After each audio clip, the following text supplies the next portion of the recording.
I think it is possibly because he is internally battling a sexual desire for me. Holy dog shit! That's a weird one for me.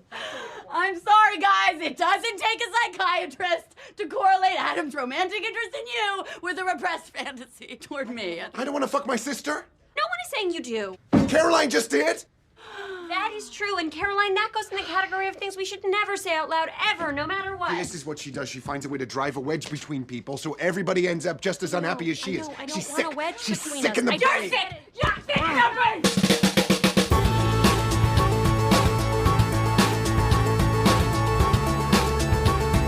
Hey everybody, welcome back to another episode of Boys Watching Girls. We're just two boys watching HBO's Girls. We are your hosts. I'm Joe Welke. I'm Vance. And we got an episode today. Episode 25.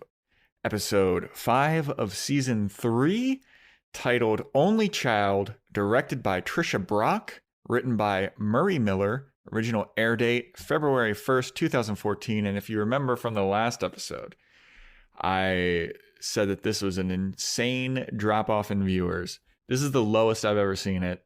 It is 278,000 people tuned in to watch this episode. That is incredibly low. 0.278 million. This is like the lowest by 200,000. Like this is crazy low. That is. I don't know what happened. Was that like an election day or something, or was it the Super Bowl? Was the Super Bowl on the same day? What they wouldn't air it on the Super Bowl day. Normally they just like punt everything 1 week when that happens, don't they? I guess. I don't know. Yeah, and it wasn't the day of the Super Bowl because the Super Bowl was the next day, February 2nd, 2014. Also, the people that are watching the Super Bowl and watching Girls, I don't think that crossover. Yeah, but Girls. I mean, sure. I mean, people would be out at parties and people stuff. go It's to an parties. event, Yeah, but it's not the same day. No. So I don't know what the fuck the deal is with this fucking episode. Were people just tuning in because it was Judd Apatow and that's it? You know? I don't know. Maybe it was like a different day than it usually is. Maybe it was usually on a Sunday and this one was on a Saturday, so it threw people through a loop or something. Yeah, I don't know. I don't know. Hold on. January 26th, 2014. That's when the last episode was. Was this on a Saturday? We're going to get to the bottom of this. Yeah, this is, I mean, it's crazy, dude. Like, it should not be that low. And I would say it's not like a bad episode. I mean, so far, like, we had issues at the end of season 2, but this season has been pretty good so far. I think that's exactly what it was. They didn't want to counter program with the Super Bowl because January 26, 2014 was a Sunday and then February 1st was a Saturday. So no one knew, I guess, that they were making a day earlier or something. Oh, so they aired it on a Saturday? They switched days? Yeah, they aired it on a Saturday. Okay, that would do it. That makes sense. Yeah. Because you're like, usually a I Sunday. can't wait to watch Girls on Sunday. Nope. And it's like, nope, it's Saturday night. You know, that prime time real estate of Saturday night. They knew they weren't going to get the ratings compared to the Super Bowl. I mean, that's a kind of a smart move, but yeah. You just skip a week usually. I don't know. Yeah, I guess you could. You run a rerun. Yeah. I don't know. But this episode's wild, man. It is. There's a lot of shit going on in this. I feel like we can get let's do Jessa, and Shoshanna, and then Marnie, and then let's get into the main crux of this thing. All right, cool. So the mystery has been solved. Jessa is living with Shoshanna. Yep. We've been trying to figure out where Jessa's been living for the last long time, and we finally got to the bottom of it. Yeah, just they're really living together. Their style. I know. So they're living together, and Jessa's droning on about something. I forget what she's talking about to Shoshanna, and Shoshanna's not paying attention at all. And then Jessa's just like, are you even listening to me? How come you're not listening to me? and Shoshanna blows up on her, which I was like, awesome. Yeah. Because Shoshanna's like, all you do is lounge around my apartment. I know that we live together, but I need to study, and because of my hijinks recently, my GPA is taking a dip, and you being here and just talking and doing nothing with your life is really starting to drain me. Yeah. Well, I think Jessa said something like, you realize a friend faked her death to get away from me? And Shoshanna's like, yeah, I could believe that. Oh, yeah. That's what it was. Yeah, that's what Can you kicked it off. believe that? And then Jess is like, oh, I thought that this was the year that you're supposed to be like all free and wild and everything. And Before your 15-year plan. Yeah, before your 15-year plan of becoming an international businesswoman. And Shoshanna's like, yeah, well, I need to study and graduate before I can enact that plan, basically. I love that now we know what she's kind of studying. She's a business major of sorts, I guess. Yeah, that's the closest we got. Some kind of business. Yeah. International. You actually see her studying, Yeah. which is rare. And then that's pretty much that. Well, Jessa asked a really great question. She's like, what are you going to do if the 15-year plan doesn't go as planned? And Shoshanna goes, that's insane to even think about that. Like most people have like a 5-year plan, you know, a year plan or 5-year plan, but a 15-year plan. Shoshanna is so certain that this is all going to work out for her. Insane. That's more than like half her life. That's true. Of where she's currently at 22, 23. Yeah. Yeah, I mean, you cannot plan that far in advance. No. Jessa's, I hate Jessa, but for as much as I hate her, she is so right in this situation of like, your 15-year plan isn't going to go as planned. No. There's going to be all kinds of peaks and valleys and different shit going on. The world will be different completely. Yeah. Yeah, there's new technology. Mm-hmm. I mean, we're in 2020, and this show came out in 2014. Yeah. I'm sure that Shoshanna's 15-year plan did not include a worldwide pandemic and riots. Yeah, or the fact that you can like use your phone to call a car, and like someone can just drive Uber and all this stuff. Yeah, that's so insane to have a 15-year plan. Yeah, but more power to her. That's Shoshanna. Maybe that's why I am not as successful as Shoshanna might be someday in the future. I'll be surprised if she pans out in this show. But our predictions don't go well ever. So yeah, no, we don't predict things well. No. Yeah. So then we see Shoshanna and Jessa walking down the street, and I forget what they're talking about, but Jessa sees a children's store and it has a help wanted sign on it, and she's like, maybe I'll go work there. And Shoshanna's like, maybe not a good idea to work at a place where there's children present. It doesn't seem like your style. Yeah. And then Jessa just like walks out in the middle of the street and she's like, I'm going to do it. I need something with a touch of innocence to it. And then Shoshanna yells across the street, you have a criminal record. Which is insane when you think that the first job we see her have is a nanny to 2 kids. Yeah. Like her all only of her jobs has been working with kids. Yeah. Like, and she lost those kids. Yeah. And then she tried to bang, or the guy she didn't try to bang. The guy tried to bang her. And she didn't lose those kids. Those kids ran away. Yeah. But that's early first season stuff. Yeah. Yeah. Well, this is for the loyal listeners, man. Yeah, this is for the people that are on their third. The ride or dies. For the people on a third rewatch of Girls. Like, we'll remember all of it because we're just going through, but... Yeah.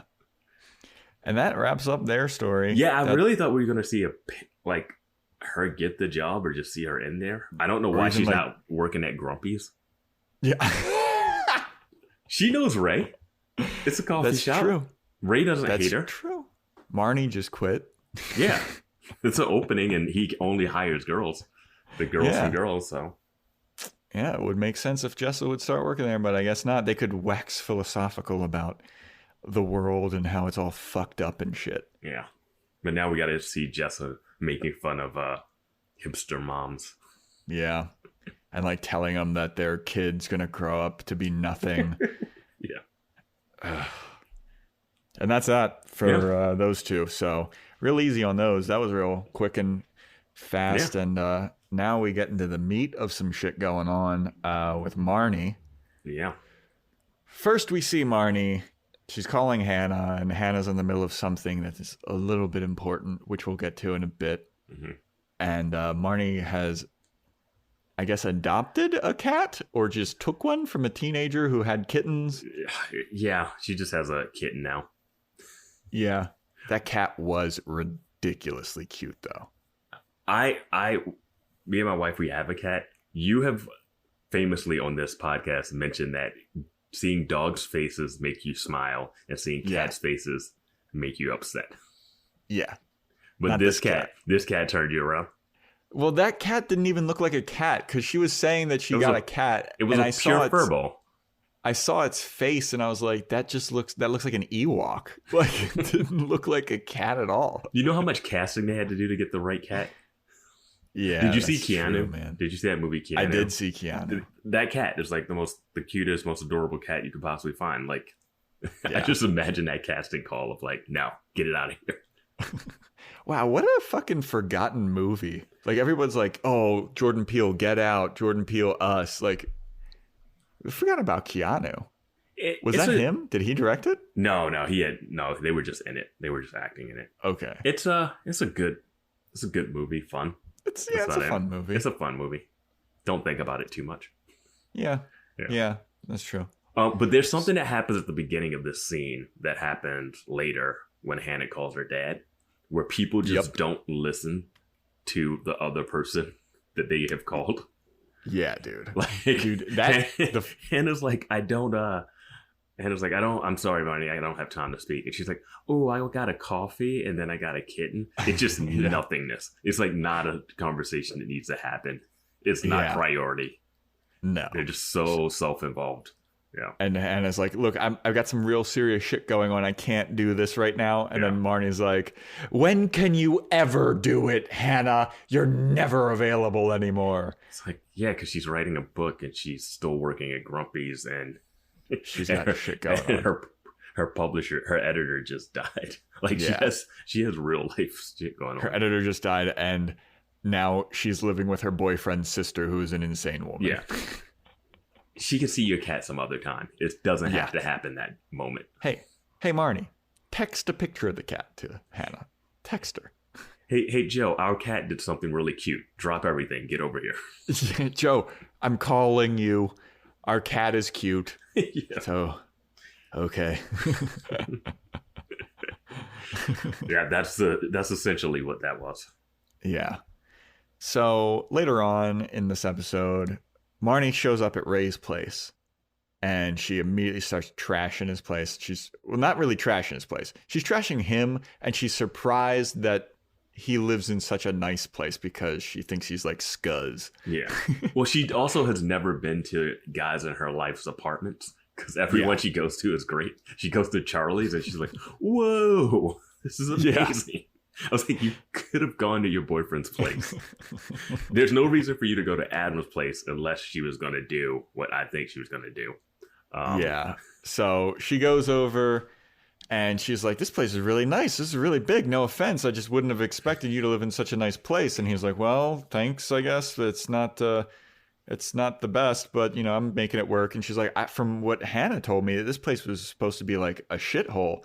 And Ray's basically like, oh, it was. Yeah.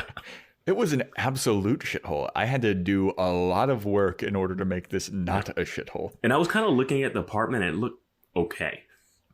Yeah, it looked vaguely similar. Like, I think they had the same couch that Hannah and Adam fucked with on the very first episode. Yeah, I expected, like, we never really see Ray's style or anything. So I expected to see something kind of unique in there.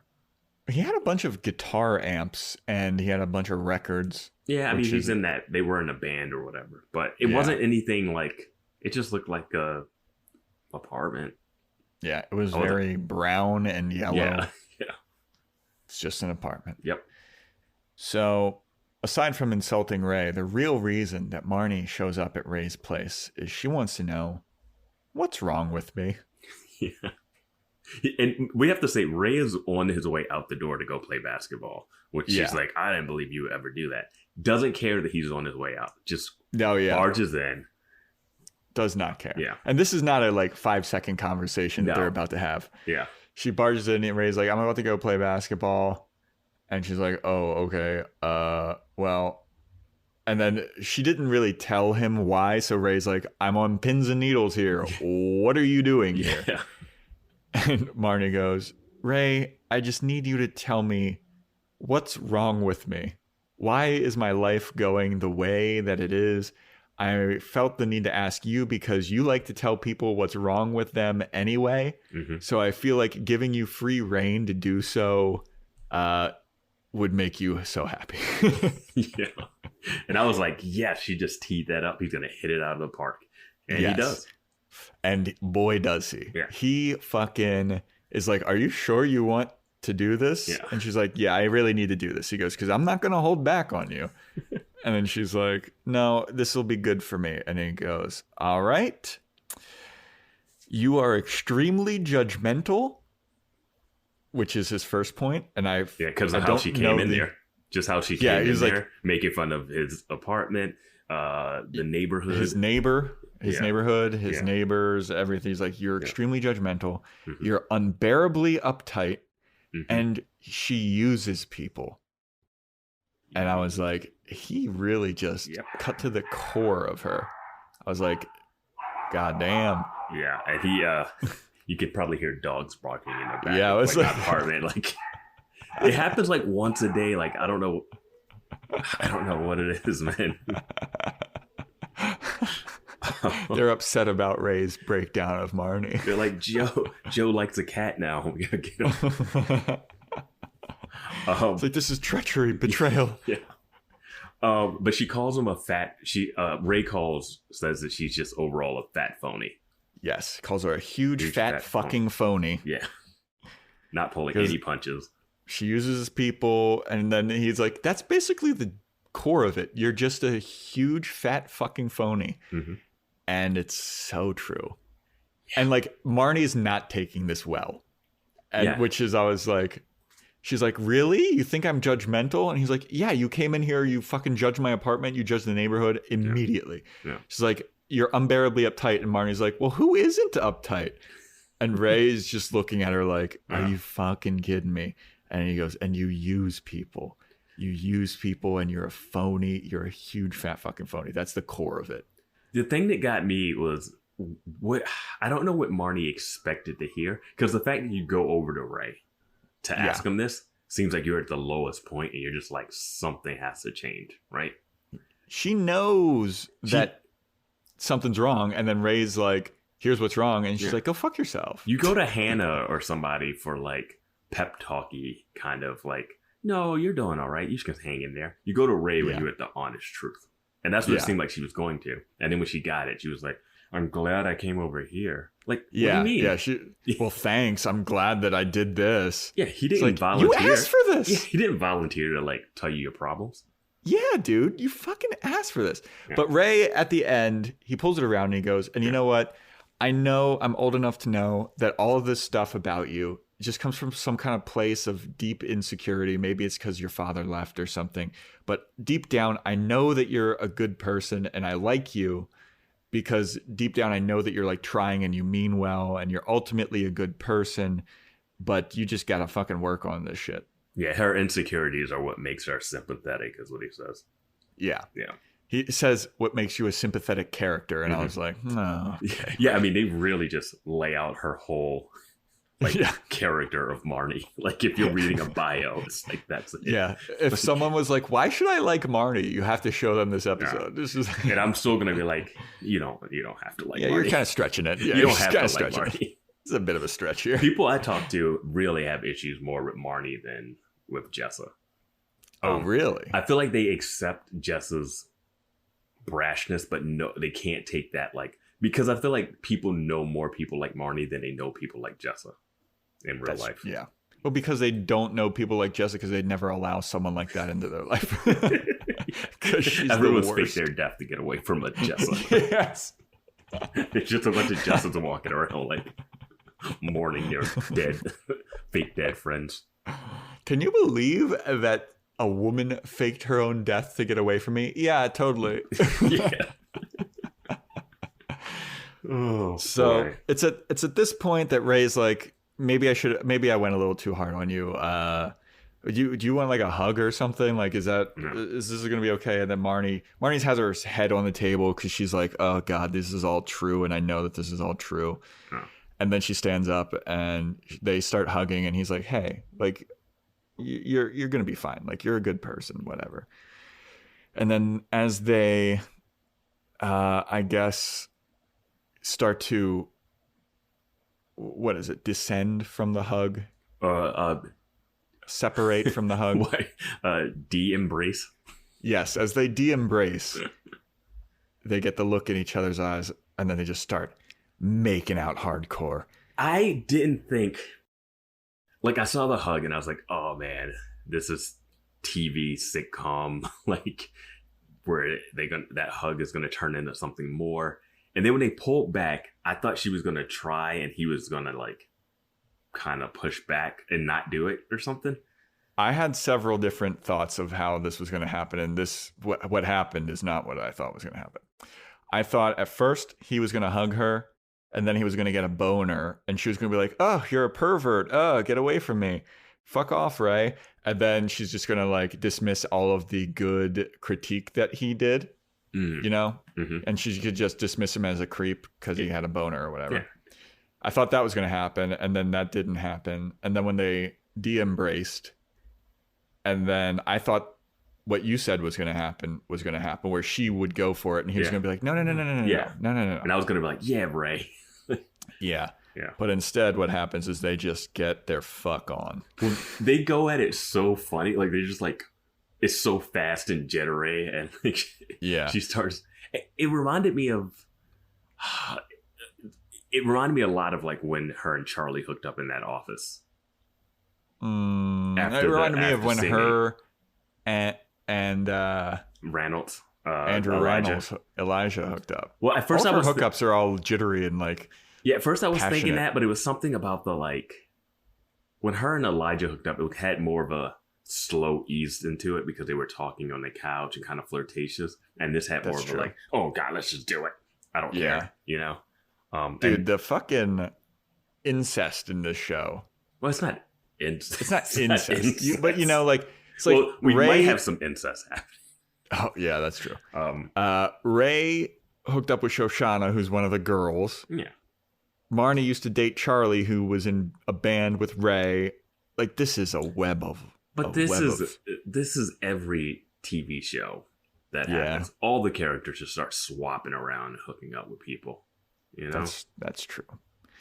So they fuck, and Marnie's like trying to pull his pants off and goes, "How many pairs of boxers do you have on?" He only has one pair of boxers on. He has gym shorts and underwear on, and Marnie's being already judged. Marnie does everything in that situation. She's using him, obviously. Yep. She's judging his underwear or his wardrobe. And what's the other? She was unbearably uptight. I don't know how I can argue that she's uptight in this point. Yeah, this one she's that one I can't give her. Well, maybe when he's giving her the verbal lashings and she's like, "No." Yeah, but I'm saying like in the actual act of the sex, like like that's using and being judgmental. But I can't squeeze uptight into it. I can't force my narrative onto that. So we cut away from them fucking. Of course, because Marnie never shows any kind of nudity in this show. I'm happy they just cut away instead of because we get a little bit of Ray ass in this. Yeah, we get Ray ass. Yeah. They cut away so we don't have to deal with the thing of like Marnie somehow hiding her boobs from the camera through some kind of camera trickery. Like she uses Ray's basketball to hide her boobs or something. I want them to start using an obvious fake body double. like she goes to take off her like robe, and then it just cut to like neck down, and it's like a whole different person. Yeah. It's like a black woman. Yeah, just a black woman. Or then it's like this girl with this like huge ass just walking around. You're like, wait, what? That's Marnie? Because Lena Dunham is not shy about just being nude, because she just is nude for no reason again. Yep, and she was again in this episode. But we'll get to that in a bit. Yep. So we cut away, and then we cut back, and they're in the aftermath of the fucking. And you can tell because their hair is a bit tousled. Yeah. And they're sitting on like opposite ends of the couch. They're sitting on opposite ends of the couch, and it looks like they're drinking orange juice, which is the perfect post. Who needs cigarettes anymore? It's all about orange juice. Good ad for Tropicana. Yeah. So then they're sitting there kind of silently, and then they have that awkward kind of like, all right, well, thanks for talking to me. I got this thing that I gotta go to. And Ray's like, yeah, I gotta go play basketball. Don't want to keep the boys waiting. And Marnie's like, yeah, sure. And then she's like, thanks for talking to me. He's like, yeah, of course, anytime. And then they start walking out to the door. And as Marnie's about to leave, Ray goes, hey, I just want to make sure. I feel like this is something that we should probably keep on the DL, considering all things that are happening.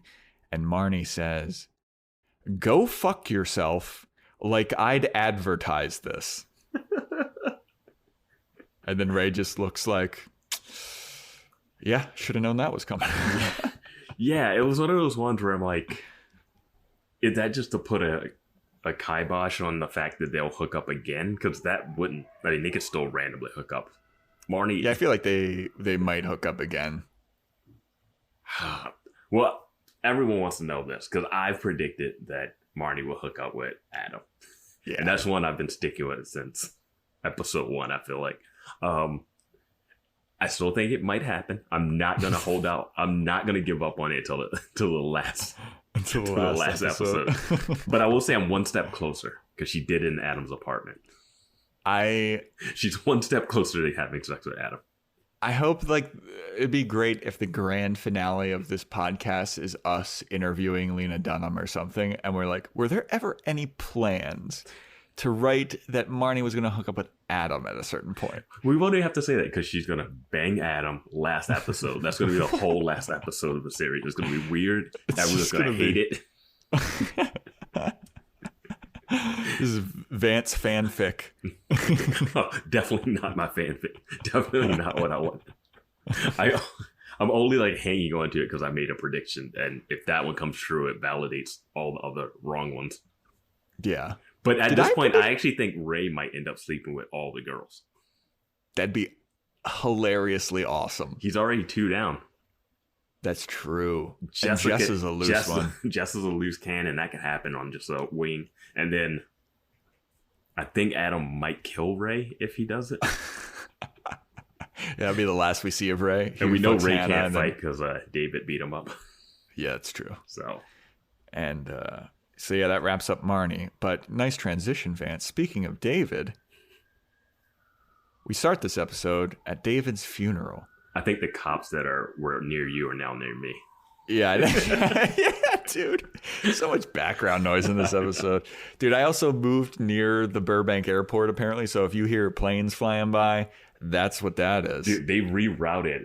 My wife was telling me that they kind of started rerouting the Burbank airport flights. So now they kind of come over our apartment a little more than they used to. Jeez. Yeah.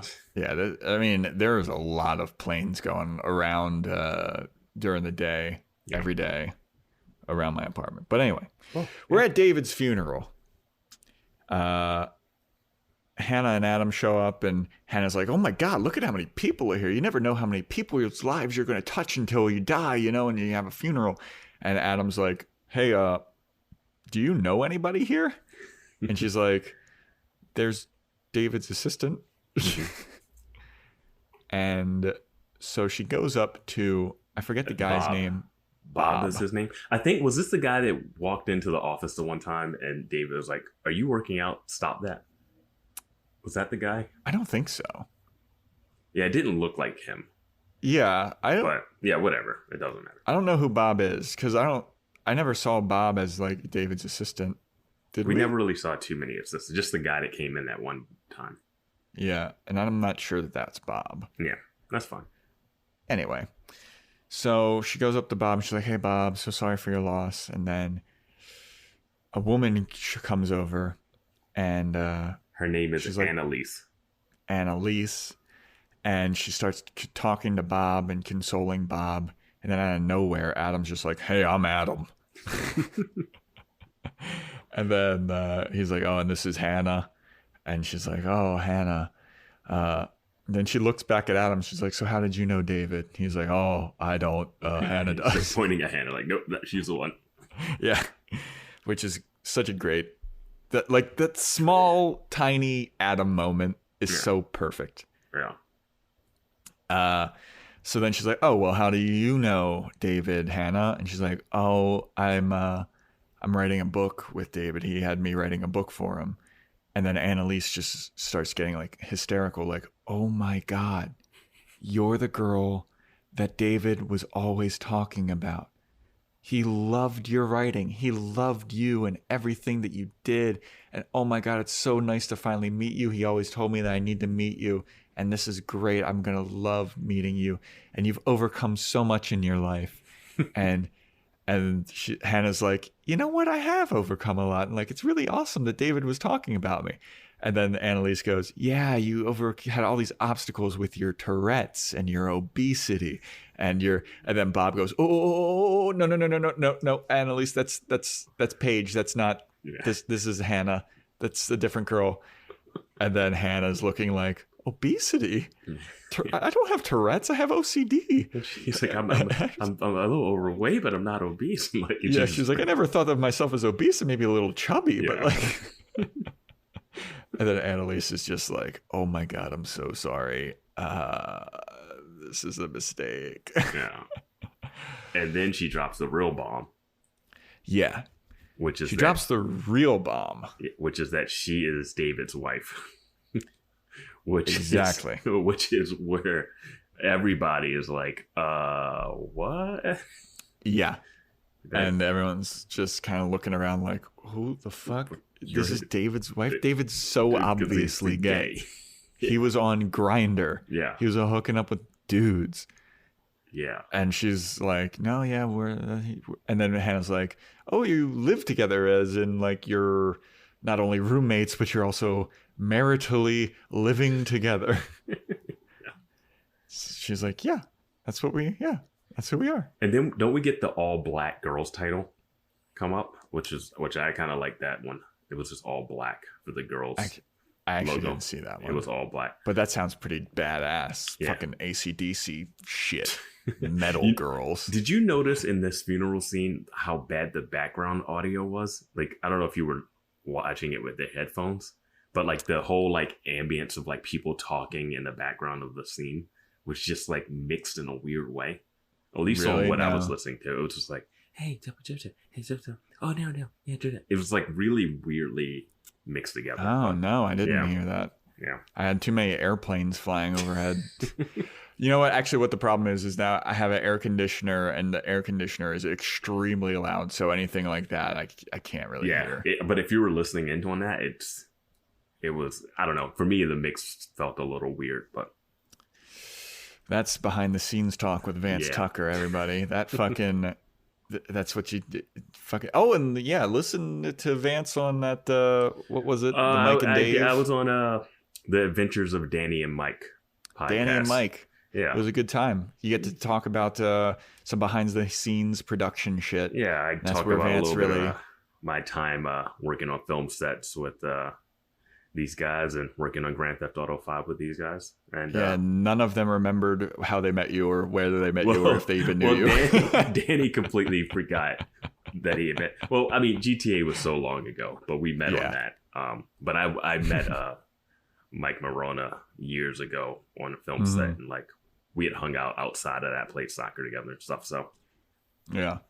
Give Vance a listen on that. Give a little shout out to those guys for. I'll put a link to that in the show notes. Yeah, it was a good podcast if you want to listen to like some behind the scenes shit. Yeah, it's very inside.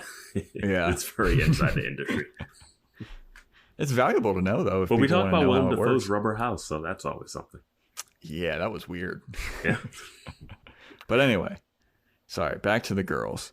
So yeah, she drops it's David's wife, and then Adam is kind of like, I want to go home. Let's go. This is after they come back from the title card, I guess.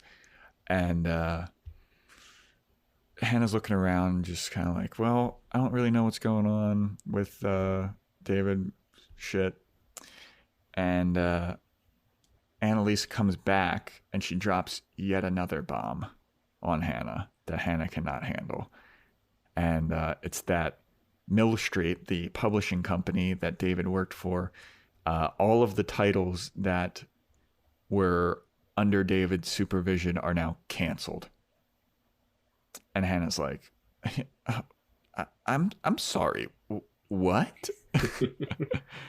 And the wife is still mourning, and she's like, yeah, it's crazy. And Hannah's like, yeah, but I'm sorry. What did you say about my fucking book? My book is canceled? Yeah. And Annalise is like, are you really fucking serious right now? Oh, and also there's a little moment where she's like, oh, you thought that David was gay. And Hannah's like, oh, no, I didn't think he was gay. And she's like, everybody thought he was gay. And sometimes he was. It's like a lot of times he was, it seemed like. And then she the said whole time that we know him. Didn't she say something like, you probably knew him better than I did to Hannah for some reason? I think she might have said that. I don't know.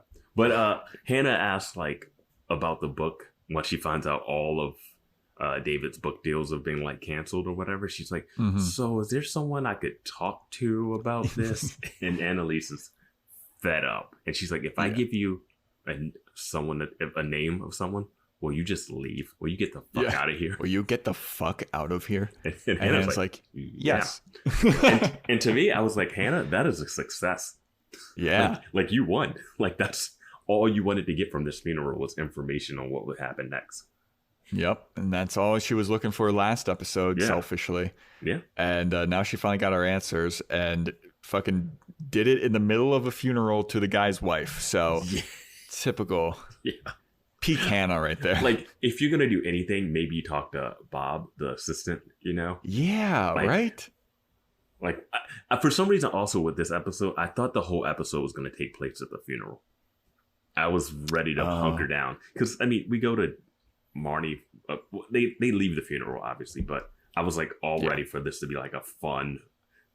Not like funerals aren't fun, but they could have a fun episode in this funeral with her talking to people, Adam interacting with people, like her finding out stuff, maybe phone calls. Vance, I think you're forgetting a simple thing about funerals. Vance, what are the first 3 letters of funeral? F-U-N, baby. You know I'm not good at spelling. Fun. You can't have a funeral without Errol.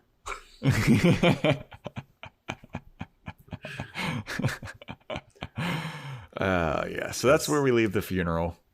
Hannah being a selfish prick yet again, learning nothing from the last episode. Whoo boy. Did she? How did the last episode end with her? It's when she's telling Adam the same story that Caroline told her. Okay, yeah. So she learned how to pretend to care a little bit. Yeah, that's what her lesson was. Got it. What a fucking psycho, dude. I kind of love, like, that's a fun character to watch though, because she's psychopathic in a way that's, interesting. I guess, man. It's like now that she's medicated, it's just her. Like it's not the issues of her like OCD. Oh yeah, like now it's just something that you can look at and be like, come on. Well, last episode was called Dead Inside because she fucking felt nothing about David's death, and it still carries over here because she's more concerned about her book deal and like trying to find a publisher to the grieving wife, which she always has been. Even when they went to go to pick up Jessa from rehab, it was all about, this road trip will be good fodder for my writing. Yeah, I mean that's her thing. So yeah. So we leave the funeral, and now we cut to Hannah's apartment where Adam and Caroline are bickering about something. I don't remember what. But Hannah comes in, and quick little Joe's fashion corner right here. Well, the scene opens with her on the phone. Oh, yes. Like, she's on the phone, and she's talking to the new book publisher people. The new publisher. And she's completely topless, and she's, like, just in her underwear. And she's putting on, like, sweats and a crop top tee. Yeah. And outside in the kitchen, you could hear Adam and her sister arguing. Adam and Caroline bickering about something. Yeah. But Hannah's on the phone with the new publisher. Things seem to be going good. She's got a meeting with the new publisher, so that's looking up for her. Yeah. And she puts on this t-shirt. It is a skin tone crop top that looks like toy geckos have been glued to it all over. And this shirt fucking sucks. Wherever that shirt came from, she needs to fucking just burn it. Do you give it a little bit of a pass since it's the I'm at home shirt and not a I'm gonna wear this out shirt? Not to say that she wouldn't wear it out, just to say there's no way that shirt is comfortable, Vance. It has plastic toys glued to it. There's no way that's like a comfy at home laundry day shirt or something. But she's letting her midriff hang out. Her arms are free. You know what? We talk about how like weird it is that she's topless in every episode, and like how I am of the opinion that she does not have that nice of a body. I would much rather look at her topless throughout these next couple scenes where if she was topless throughout these next couple scenes where she's like mediating between Adam and Caroline, I would have had less of a problem than looking at this awful fucking skin color, like light brown gecko shirt. You know what's, where sorry, I just can't fathom. Like, how would you do that? How would you put that shirt in the laundry and not lose some of the lizards? I don't know. How does that shirt make sense, dude? That shirt makes no sense. You don't wash that shirt. That shirt just lives. It lives. That shirt needs to die, dude. That shirt. You know what? Awful. It's funny in this scene is that Adam is just wearing like a black plaid shirt and jeans. Like he's very dressed up, and he's normally topless all the time.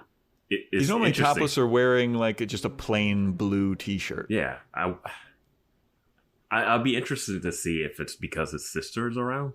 I don't know. That's possible. But I would have to see more scenes with her around and him, to see if that's if that's something that they're doing. But yeah. But dude, I saw that shirt and I was like, this is awful. I saw that and I was like, this is a Joe's fashion corner right away. Yeah, dude, and you know me, I'm a big fan of crop tops. I wear crop tops. I'm a fan of crop tops. And I feel as though you should be judged for wearing them too. The crop top was not the problem. Sure. Wear a crop top, Hannah. Let your freak flag flow. The whole point of this is like she's going to show off her body. Whatever. That's fine. Do whatever you want to do. Sometimes when she's naked, it just seems like it's that thing where, like, I like the one time where she's getting dressed in front of Adam. I think maybe that was last episode, because it was just like, oh, that's just like how things would happen.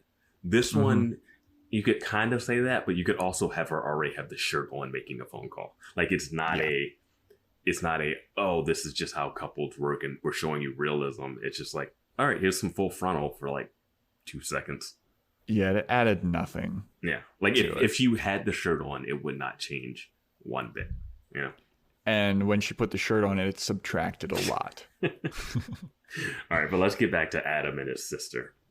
Yeah, so they're arguing, and Hannah just comes into the room wearing her awful fucking lizard shirt and screams and freaks out. And she's like, you guys cannot keep doing this. Why do you hate each other? This needs to stop. And you both need to sit down, and we're going to have a team meeting. I'm going to be Dr. Phil, and we're going to figure this shit out. So they sit down, and she's like, Caroline, I need you to say that you love me. And she's like, Hannah, I love you. which I was like, what's going on Yeah. here? And then she's like, Adam, you need to tell me that you love me. And Adam's like, okay, I love you. I always say that. And then she's like, all right, you said it to me. Now, why is it so hard for you two to say it to each other? And then they just keep bickering. No, but you're missing that point where Adam's like, why are we telling you we love you? And then she goes, oh no, say it to each other. Like Hannah already, like at the beginning of this mediation session, already made it about herself. Yeah, dude. Like she's like, Adam's like, wait, why are we telling you we love you? Like it made no sense. I did love her scream to stop them. The scream was great. The scream was good. Yeah. Remember earlier in this episode where I was like, what if at the end of this, we interview Lena Dunham, and then like 2 seconds later I was like, her body's not good, and I'm not holding out any hope on I us don't think that's gonna happen. Sorry, Lena. Maybe I'll do it one with Lena Dunham because I probably said nicer things about her. Yeah, dude, that shirt's just so bad though. We actually kind of could probably have Lena get in contact with Lena Dunham. Yeah, we know people. Yeah. I got 1 degree, 2 degrees of separation from Lena Dunham now. I'm 1 degree of separation from her. Yeah. But whatever. None of this matters. Whatever. Right Just a little brag session in the middle of the episode here. Yeah, we know people, everybody. Everybody listening. We're like halfway through season 3 and we're like, yeah, we kind of know people that know Lena Dunham. Really? Yeah, we could maybe get Lena Dunham on, but we won't. Yeah, we feel like the podcast needs to stay pure. Yeah. You guys aren't listening for a Lena Dunham interview. You listen to hear about how terrible I think that lizard shirt was. Yeah. Oh, boy. Sorry. Anyway. So they're bickering, and Hannah's trying to get him to be on like, a first name basis with it. You two need to express your issues with each other in a calm manner that doesn't like rile each other up, and like so you can get to the bottom of this. And then Adam looks at Caroline, or there's something in between where Hannah agrees with Caroline, and Adam's like, "Why are you on her side?" Well, Adam says that that she's evil, and she everything pukes, she touches, pukes over everything she touches or something, and she doesn't know what she wants to do with her life. Yada yada. And then I forget what Carolyn says. But you know what? This is what happened. Adam says that she doesn't know what she's doing with her life, and then Hannah goes, "I mean, that kind of sounds like you, Adam. You don't have a job, and you don't know what you're doing with your life." Yeah. And then he's like, "Whose side are you on here?" She's like, "Well, I mean." And then Caroline's like, she's on no one's side. She's Dr. Phil. Yeah. And I will say Carolyn does some great physical acting in this scene. Like the sound effects and faces that she's making at Adam and his frustration. You have a sister. Yes. Are you guys' fights like this when you were growing up? Yeah, when we were like 7. Like not like that. Not like now. high school. Like high school. Yeah, I said growing up. Once we entered our 20s, we don't fight anymore, really. Yeah, well, in high school, you wouldn't be 20. So. Well, I mean, I was really stupid, Vance. That's what I'm saying. I'm trying to get some insight. I don't have a sister. I got a brother, so it's a little different. See, in high school, my sister's 3 years older than me. So I was just entering high school as she was leaving. So there was never any kind of issue there. And once my sister was in college and like of drinking age, she's not around. So I'm sober. I've never drank or did any drugs or anything. So I would be like her chauffeur and her friend's chauffeur. Like they would go to Federal Hill in Baltimore and get wasted, and then I'd go pick them up. And then they'd buy me Taco Bell. Like that was like the deal kind of. That's an easy deal. It was a pretty good deal. Easy deal for a person that drinks. I would have that deal every time. Yeah, man. It was pretty dope. So we always had kind of a working relationship. There may have been a couple when I was like 16 and she was 19 about like who gets to drive a certain car. But I was able, my family had 2 cars and I was able to drive both of them. And my sister could only drive the small one because she was afraid to drive the big one. So there was never really an issue there either. Maybe a couple times, but we've never like had anything like that since we were like real young. Yeah, the age difference will definitely separate that. So yeah. If Well, you guys were like, how- if you guys were like 1 year apart, maybe you have more high school together closeness, you know. But when you're like a freshman and she's a senior, she's out all the time, and Yeah. Yo, dude, like one of her friends and I were like going out for a bit too. And it was like, is this weird? She was like, yeah, it's weird. I just don't want to hear about it. Like, don't tell me about it. mm-hmm. That was basically like, there was no drama. Yeah, my sister rules, dude. Anyway, back to the show. So they're bickering still, and at a certain point, Caroline says that she's cursed with bad luck, and then Adam is like, "No, that's just always your excuse. Nothing goes your way, and everybody's against you, and you're always the victim." Mm-hmm. And Caroline's like, "Yes, I am, because I'm trying to get my shit together, and I have bad luck, and nothing ever happens." And she's like, "Well, what about you, Adam? You don't know what you fucking doing with your life. You want to be a woodworker. You want to be an actor. At a certain point, you wanted to join the armed forces." And I was like, nice little nod for Adam Driver there. Yeah. And he's like, "Well, I at least have jobs and shit that I want to do. You moved to Montana and picked up a weird accent and acted like you're a midwife or something." She's like, "I was a doula," Yeah. which I only know from like seeing that brought up on sitcoms. Yeah, I don't know what a doula is. What It's is like it's like the midwife version of like if you give it a home birth, it's like the lady that like will be there to help you through that. And it's just a term for that, I guess. I don't know the full difference between midwife and doula, or if midwife is offensive. I have no idea. Like, Yeah. a doula is just someone that helps you with a home birth, basically. Yeah. And at a certain point, Hannah says that Adam and Caroline are like the same person, and that they have a lot more in common, basically. And then Caroline says something about like, well, it's no wonder you want to have sex with Hannah, and like you want to date Hannah. And Hannah's like, why? What does that have to do with anything? And then Caroline goes, because Adam's always wanted to fuck me. And then Adam is like, what? Yeah, he like storms off from there in the living room here. He storms off all the way to the kitchen. And I don't blame him. You got to get as far away from that person at that point. Yes. And at this point, he's like whisper screaming. He's like, I do not want to fuck my sister. Yeah. And then they keep fighting, and I don't really know what it's about at this point, but it gets physical. And then Caroline starts like wailing on Adam, and then Adam grabs her hands and then he falls over onto the sofa. And then Caroline just starts laughing. And I was like, oh, this is weird, because it seemed they're like in that missionary Adam, position. Yeah. Yeah, they're in missionary. And I was like, oh, please don't tell me like this is an actual thing. Yeah, I was like, if this happens, I might like stop watching the show. Yeah, there was a point where I was like, remember when I was like, Ray's gonna pull back with a boner? Yeah. At this point, I was like, oh, dude, if Adam pulls back and he has a boner, fuck this, dude. Like this. Or if they like kissed or like looked into each other's eyes like too long, it would be a lot. But that was a very awkward moment right there. Yeah, we're accepting a lot with Adam already. Like, I don't know if we could go this far.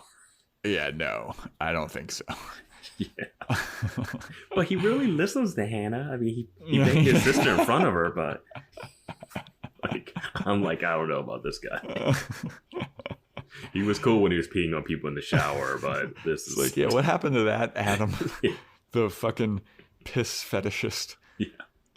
But luckily they don't go that far.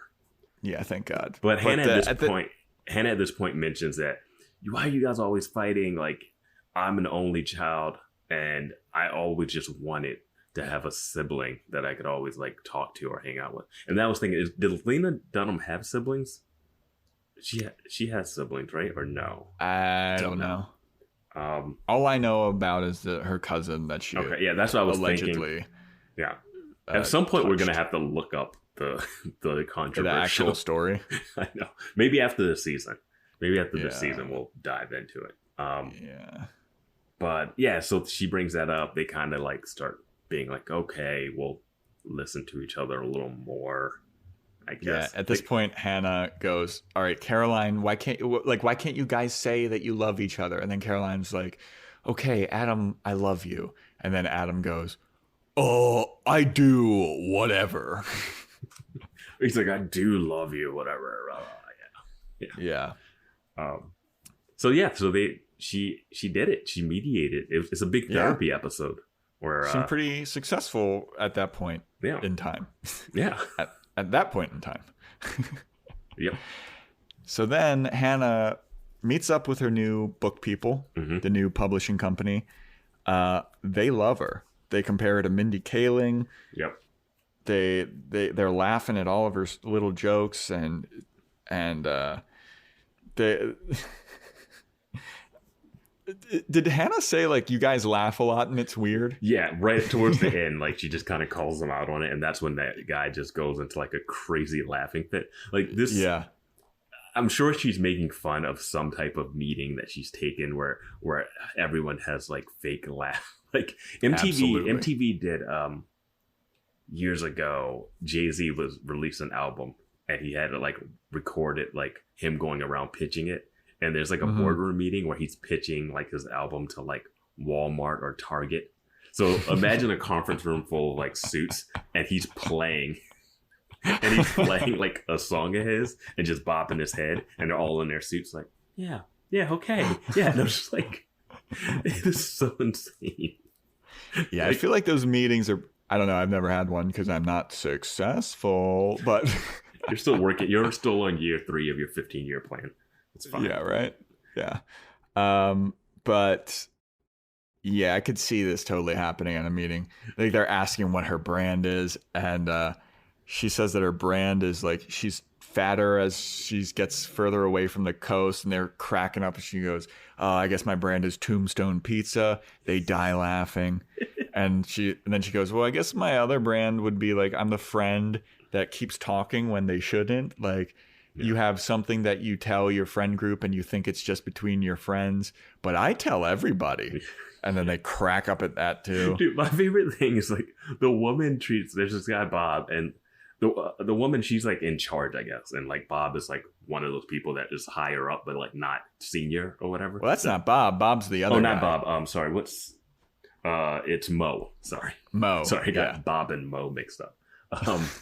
The two least important characters in this entire show. But this scene is so funny just because of how the one woman like will shit on Mo, and then Mo goes, "What is your brand?" And she looks at him like, "Great question, like if he was a dog, she'd give him a treat for asking that." Yeah.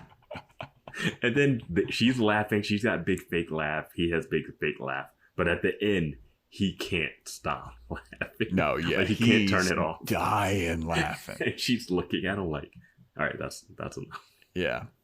But before they exit this scene, cool news for Hannah at the time. Yeah. She finds out the new publishing woman, she's like, well, here's the thing about your book is we don't really do ebooks here. That's not like our style. That's not what we do. And Hannah's just kind of looking down. She's like, so how about we make it like a book, like a regular book that you can get in a store that you can hold in your hands. And Hannah's like, oh my God, this is the best news I've ever heard. This is amazing. Because that's what Hannah wanted the whole time. And she says something like, the only reason I said yes to an ebook because it was better than a no book. And then they crack up. I think that's the one that like gets the guy dying. Yeah. Or something like that, yeah. So things are looking up for Hannah, and she's got this new book deal, and the publishers are interested in her. They love her. They love her stories and all that shit. And then she's walking down the street licking an ice cream cone. She's very excited about it. Calls her dad, or gets a phone call from her dad. Okay. She got the phone call? Yeah, because her ringtone went off. Okay. She answers the phone. She's like, hey, Dad, what's up? I got some great news. And he's like, oh, nothing. I'm just like chilling. I just had a procedure done. And before he can talk about the procedure, he's like, Hannah's like, I got a book deal and they want to publish my book and make it a real book and not just an ebook. How amazing is that? Yeah. And the dad's like, that's great, honey, but I got some bad news. Your cousin looked over your contract like you asked him to see what the deal was with it, and the rights for your book are locked up at Mill Street for 3 years. Mm-hmm.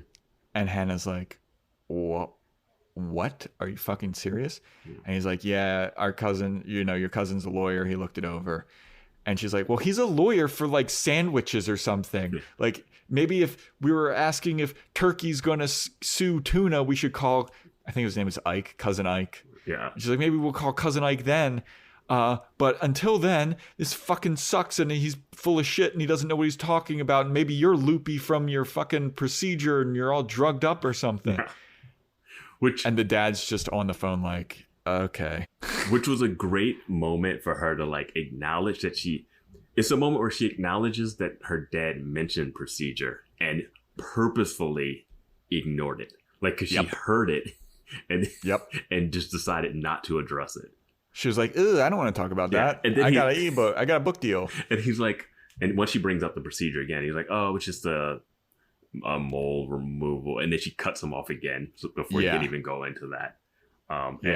And the dad, being the dad, just says, maybe you can just get your book again in 3 years. And she's like, "That's forever." Blah blah blah. And they were like, "We tried for 3 years.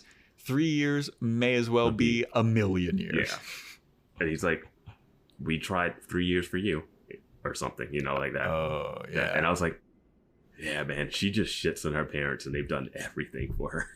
Yeah, man. They've bent over backwards for this girl. She's so shitty to them. She's just a brat, dude. Like, I'm surprised he even called to even mention the mole thing. Yeah.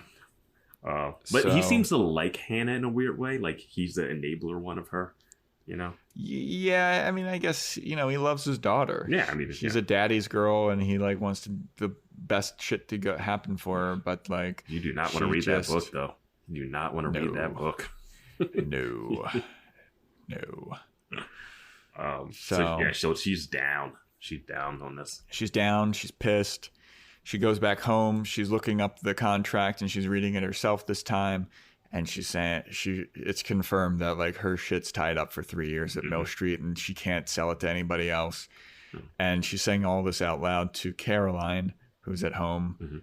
And she's like, well, that sucks. I'm sorry that that's happening to you, but like now maybe you can write new stories. You did it once. You got a creative imagination. You can do this. And then Hannah starts being like, write new fucking stories? Are you kidding me? My whole life was in that book. It was the time when I did the hand job kidney stone, where I hooked up with the Cuban person and like all glitter the pens and stuff. Yeah. She's like, what am I supposed to do? Wait another fucking 25 years for all these for more stories? I need these now. Like, this is bullshit. And then Caroline says something like, she's trying to relate to Hannah. And she's like, I get it, that sucks. And it sucks to be like turned down. Like, I auditioned for Independence Day and I had a role that I felt was tailor-made for me. And the audition, by all accounts, went super well.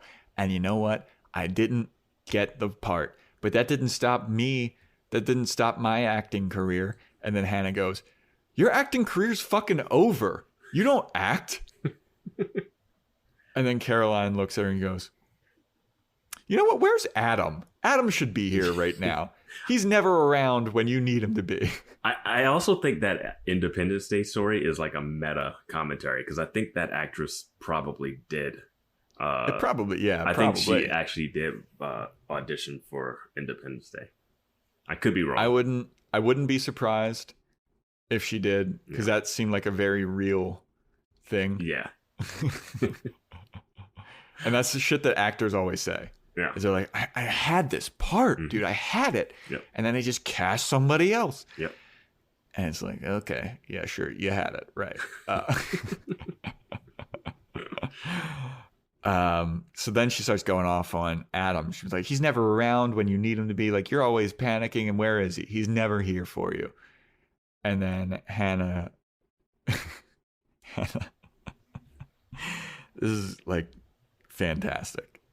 Hannah goes, "Hey, Caroline, how about you just shut the fuck up?" Caroline looks at her like, "What?" She's like, "All you do is talk, and talk, and talk. And I come home and you're here and you start talking. And the whole time that I'm here, you're talking. And I just want you to shut the fuck up." And then Caroline's like, "I mean, I don't really know what you want from me right now." And then Hannah goes, "You don't know what I want from you right now? I'll tell you what I want from you right now. How about this? How about you get the fuck out of my apartment? This is my apartment. I pay for everything. You don't live here. Get the fuck out of here." And then Caroline's like, "I think you need to calm down. I'm just going to go to my room." And Hannah's like, "It's not your room. It's my room. It could be your room for the price of $2,100 a month," which is, if Hannah's paying all that by herself, that's insanity. Well, Marnie was paying. Well, I mean, maybe the rent went up over a year, but Marnie was paying all that for a long time. That's true. You know, is Adam chipping in? Adam's chipping in with his grandma money. Oh, that's true. Yeah. But dude, which is like $500. I have my place right now is a 1-bedroom in North Hollywood. It's about like $1,500 a month. And that's a lot, dude. Like, I have a pretty decently well-paying job. Well, she's paying $2,100 a month with her coffee shop and Adam's grandma money. When I lived on Bedford Avenue, right before like everything turned, like where Bedford was like just whatever it is right now, like before like Apple stores explosion. And stuff. We were in our place for 3 years. I think it was 3 of us, and we were all paying like $700 a month. For that place. And then I think they wanted to just bump it up to like 27 or something. Like they were just, like, at one point, because we weren't on the lease for like 2 years at the end, and so the guy was like, "Yeah, this neighborhood's getting expensive. We're gonna raise the rent." We were like, "Don't worry, we'll be out next month." Like, it was just like one of those things. Oh, so it was going to go up from 2,100 to 2,700? Like 2,700 or something there. Like, it was going to be where we were all paying like $1,000 a pop to like be there for. Yeah. And I was like, I like the smallest room in that place, which was fine because it was like college roommates, college friends, post college. But like, I was like, I'm not paying $1,000 to be like, so yeah. After Hannah is like, "Get the fuck out of my apartment," she slams her door, goes to her room. Then Caroline goes on this fucking crazy ass rant about how Hannah will never write anything of importance, and she doesn't get art, and she's a spoiled brat, and she slithered out of her mom's vagina like a golden egg or something like that. And it was like insane. And then she just walks over to her room, and like her body posture in this is so awesome. Like, she's all slunked over, like, now I'm the crazy bitch. She looks like a horror character, a horror movie character. Like, she can flip like on a dime. Like that first episode where she was in, and then she's in the bathroom and just breaks a glass in her hand. That was frightening. Which is insane that they like are just like hanging out talking to that person like if nothing happened. Like they haven't addressed that. Like, last episode, you're doing cartwheels in a funeral, like in a cemetery, and like just talking about like, "Oh man, Hannah, you have real emotional problems." I'm like, you, lady, are insane. like, yeah. I mean, they both put on water under the bridge. It's like, nah, that's fine. She accused her brother of wanting to fuck her that day. How do you not be like, there's some screws loose here, you know? Fucking craziness. So she kicks her out. Then the last scene of the show is Hannah's just on the couch in a sweatshirt and the dress that she was wearing. She's watching some kind of, it seemed like a self-help thing. Is she on her computer or something? Because I don't know if they have a TV in the living room. They have a TV. Yeah. So she's watching something, and Adam comes home. He's all sweaty. It looks like he was on a run or something. And he slams the door. He goes, "Hey." And then Hannah doesn't respond. So he acts like he's entering the room again, and he slams the door, and he goes, "Hey!" And then Hannah doesn't answer again. He's like, "What's going on? What's happening?" And then Hannah's like, "Nothing." And he's like, "Okay, where's Caroline?" And Hannah's like, "She was ruining our lives and fucking everything up, so I kicked her out." And Adam's like, "Are you fucking serious?" She's like, "Yup." He goes, "That's my sister. I have to take care of her." "You just kicked her out? What the fuck?" And then he storms out, going searching for Caroline. He's gonna run after her like he ran after Hannah at the end of season 2. Yeah. And that's a wrap on this episode. For me, it was interesting that Adam, they just had one mediation session with Hannah, who's not a licensed therapist at all. And no, she's not Dr. Phil. And we've gone from, man, my sister's crazy, I don't want her to live here. Why, Hannah, are you letting her live here? To yes, he's like screaming at her. He's like, "You fucking puke on everything that you." To like, what are you doing, Hannah? I have to take care of her. Like, it's very abrupt. Hannah kicking her out. I thought when Hannah kicked her out that she just wouldn't leave right away. I'm like surprised she left, like moved out. I did like Hannah's acting in that scene though. I liked it. She was like cold and like, I don't care. I kicked her out. I liked it 100 times better than the scene where she gets upset with Marnie in the first season, and they have their big blow up that leads to Marnie moving out. Like this one felt like more her coming from like Hannah is in an emotional state. Like she just found out like her baby, which is her book, is like either dead or like it. She found out her boss is dead. She found out her she doesn't care about dead. the boss. It's the book. Like I'm not even, it's the book. Like this thing that she's put a lot of time. I didn't even realize it was a full memoir ebook kind of. I didn't know the extent of it, but like she has put her whole life and stuff into this. And if she can't really, I mean, I guess she could probably go. It's two things she could do realistically. She could go back to Mill Street and be like, "Hey, can I get out of this deal?" Maybe talk to the other client, the other place that wants the book to see about maybe buying the rights back or something. There's a way to maybe work that all out. Also, she could talk to the one book place and be like, "Hey, they have it for 3 years. I'll work on it." Well, you probably wouldn't even work on it because they could just randomly publish it as is. But say, "Hey, let me work on something else for you guys in the meantime while this happens." Because normally when someone has a book deal, you want them to have more than one book. That's true. But also, like, I don't know. She's a nobody. Like, who's gonna buy a nobody's memoir? Yeah, I don't even know who buys those like political memoirs that come out when they're like, when they're like, "Oh, this guy, he's got a book deal," and I'm like, "So TV's gonna tell you what the highlights are?" Like, who's reading that one? I don't know. Some people really do all read a ton of autobiographies and stuff, but they're all ghost written half the time, and that's true. So there's like that's very like anecdotes and like some stories, but it's like watching reality TV. It's like it's not fully going to be true to that person's life because they're just going to throw highlights and make it entertaining for you to listen to. Yeah, and they're going to fudge the truth a little bit. They're going to tell their side of the story and everything. Yeah. But that's the episode, everybody. That is Only Child, the least viewed episode of this show. Yeah. Final thoughts? I'm interested to see what happens with this whole Ray, Shoshanna, Marnie love triangle now. Me too. Also interested to see how Adam's going to react to Hannah kicking out his sister, who he now is best friends with. Who now he wants to fuck. I hope that doesn't.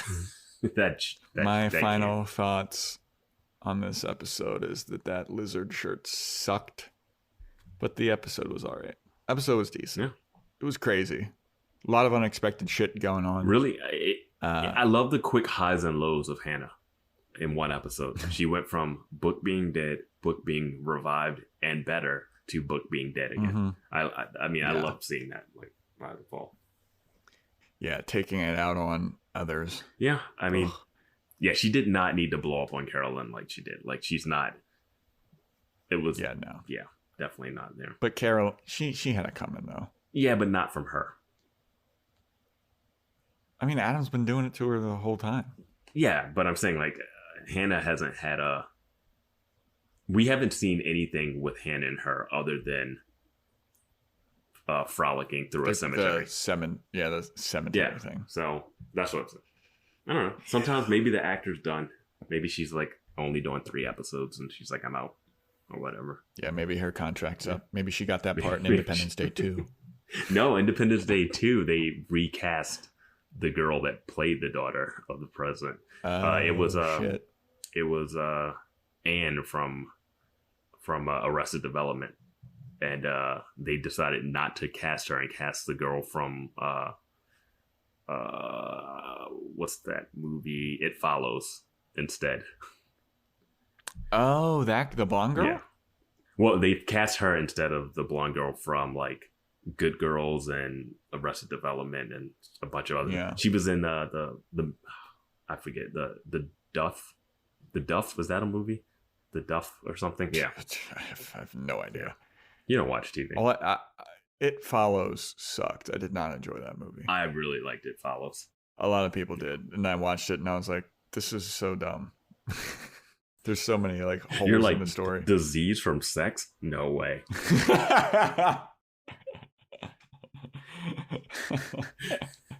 All right, everybody, that wraps it up. Stay tuned for next week's episode 26, season 3, episode 6, titled Free Snacks.